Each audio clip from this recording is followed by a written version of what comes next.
Powers and skills, shadow extraction. Jinwoo has powers of necromancer where you can call shadow powers. Though he moves like an assassin, he has the power to make a shadow from the corpse of his enemies by saying arise, and that shadow follows his commands. This power is called shadow extraction, but there are two limitations to this. He can only use this power 3 times on one corpse, meaning when he says arise.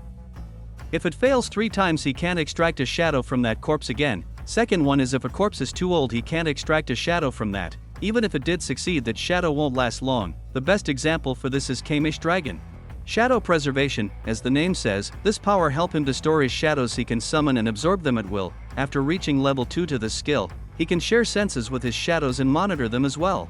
Shadow exchange, Jinwoo can switch himself with his shadows. With this power he can use his shadows as a portals. He travels to that place in an instant. Monarch domain, he can create a domain while this domain is active. Power of his shadows increases 50%.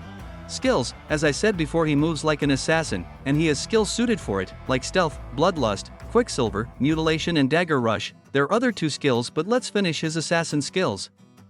Stealth is a skill which helps him to erase all traces of his presence, turn him invisible both physically and magically. With bloodlust, Jinwoo able to intimidate his opponents into submission, inducing intense fear to his targets and reduce his target's stats 50%. Quicksilver, he is able to increase his speed 30% for a short distance.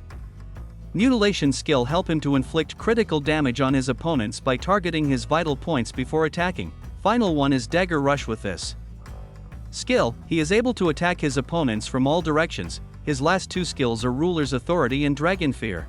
Ruler's authority, he is able to move and control objects with telekinesis.